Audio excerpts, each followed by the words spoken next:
Hey folks, it's Patriot Nurse, and in today's segment I want to discuss with you worshiping at the altar of corporate medicine. This is really a mixture of where I came from nursing-wise and how I made sense of the herb versus traditional corporate medicine debate in my head. I want to go over a few things with you because I get a lot of questions from people like, how do I know which herbs to use, what herbs to store, meds, etc. What I want to talk with you today regards essentially keeping a balance between conventional, easily purchasable drugs, like straight up drugs, pharmaceuticals, versus herbs and where that balance lies. Before I go too far into this, I want to throw something out there with you. The FDA has not always existed, and the drugs, if you can purchase something in a pharmacy, essentially, whether it's ibuprofen or acetaminophen or whatever pharmaceutical drug it is, aspirin, all of these drugs, anything that's sold as a drug in the United States has been approved by the Food and Drug Administration, the FDA. The FDA did not exist in 1776. The FDA actually came around in the early part of the 1900s as a result of the Wiley Act signed by Teddy Roosevelt. Okay, when the FDA first started out, the FDA essentially was a program passed during the progressive era, whereupon citizens were supposed to be protected by the federal government against the influence and manipulation of large companies.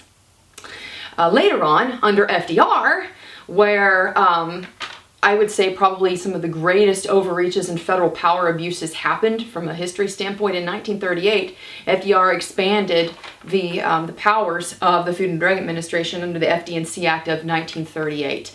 And it's the basis of this FD&C Act of 1938. This is where we get a lot of this has not been approved, these statements have not been approved by the FDA. Essentially, FDR expanded and grabbed as much federal power as he possibly could, and under the FD&C Act, essentially made it illegal for people to sell medicines unless they had submitted medical studies and proof to the FDA for review prior to putting things on the market for consumption, right? Things could still be sold, but they essentially had to had the loose label of not being approved by the FDA. What does all of this have to do with being a nurse and choosing medicine in the form of pharmaceutical versus herbs? What has happened in the past decades is that, first off, with FDR, we essentially had a grab from the federal government that mandated purchase of approved medical products. With Obamacare, we have now the federally mandated purchase of approved services and functional product in the form of insurance, okay? What we have seen ever since the government got involved, there's been a steady encroachment of the government, whether legit government executive power or the executive power as the mask behind the pharmaceutical industry. The power has shifted away from the hands of the individual having a conversation with their his or her medical provider to, you are being forced to purchase things, only things we approve, only things that we deem safe for you because you're too stupid to make a decision for yourself. That's what's been happening. Now let's talk about where I'm coming from on a few things. When I started out in nursing, I went through a bachelor's program. I graduated magna cum laude from the most difficult school in the area. And I did have, as part of my course curriculum, classes and curriculum involved in dissecting and analyzing clinical studies, clinical evaluations for the purposes of drawing conclusions, whether or not they were decent sample sizes, establishing corollaries, etc. All right. So I'm familiar with how to look at a study and see, okay, is it legit what they're claiming in the abstract and the conclusion, etc. All right.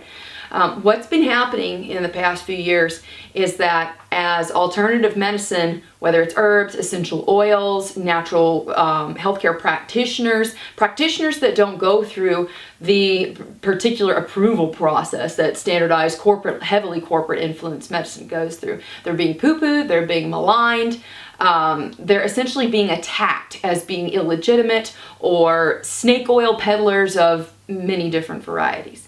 What's happening is that the government and also the corporate interests behind the regulatory panels on the government are expanding as much power as they possibly can for the purposes of milking the populace dry.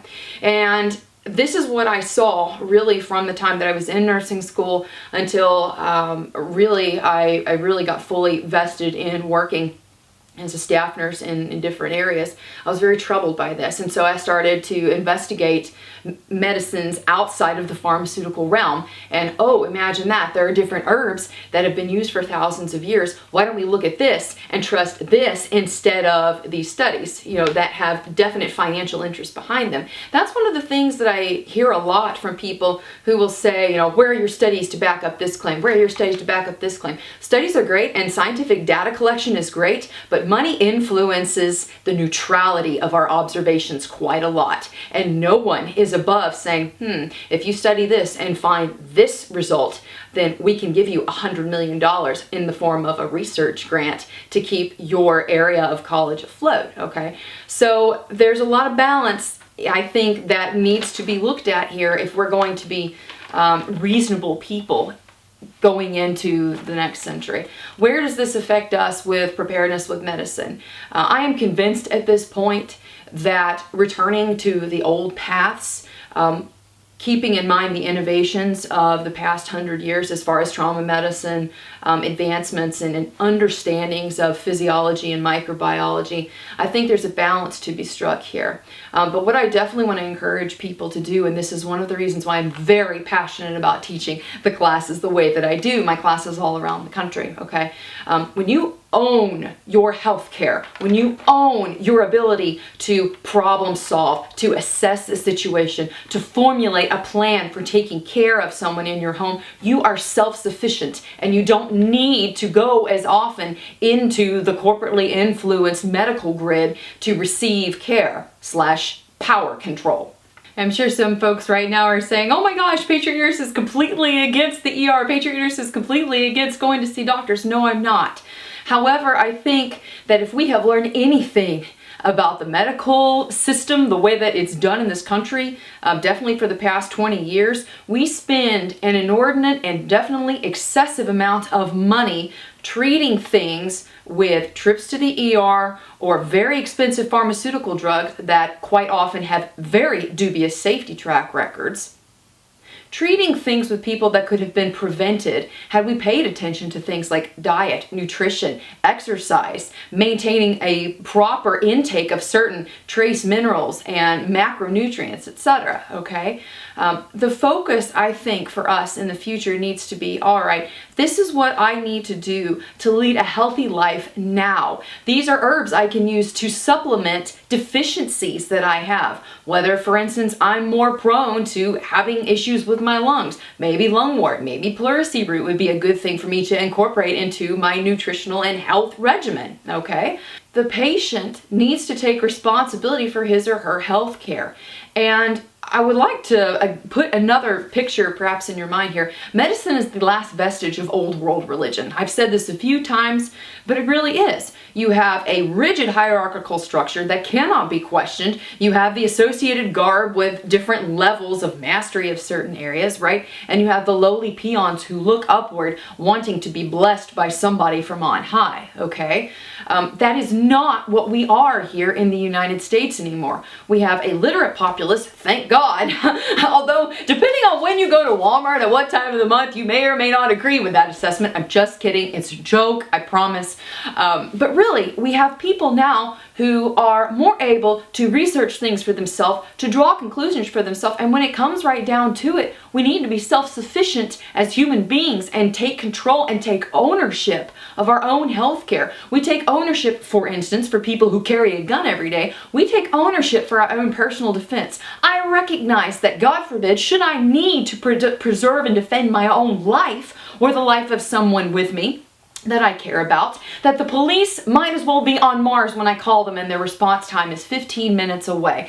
Likewise, with myself, with my own personal security, I don't delegate that to somebody else. With medicine, I don't delegate that to somebody else. I can trust myself and my ability to read, understand, do studies, and make an informed decision by myself. Or in the case, if I need to consult with a healthcare practitioner, then that's what I do. But it's a decision between me and the healthcare practitioner, not me and the great and powerful executive branch, courtesy of the pharmaceutical industry, okay? So I want to encourage folks here. I'm not saying you have to come to the exact conclusion that I have, but I would encourage you, take a step back here and ask the time-tested question. Cui bono? Who benefits? Who benefits from mandated thousands of dollars spent on an approved medical plan? Who benefits from a mandated, rigid structure of approved medicines that frequently get pulled from the market because they're dangerous versus time-tested, thousands of year old herbs that stand to help people instead of line the pockets of companies that benefit from keeping people sick and dependent? I hope that was helpful for you guys today. I hope that was an empowering message that yes, you can take ownership for your own personal health. Yes, you can take ownership for the well-being of your family and the management of your family's medical needs. You can do it. That is exactly what we do in Medical Prep. The classes all around the country, the schedule on the website, thepatriotnurse.com. I would love to see you there. I am passionate about this, guys. I value getting good information and skills into the hands of people to safeguard the health of their families. I hope it was helpful for y'all today. And for now, it's Patriot Nurse signing off, and I'll see you guys later. Bye.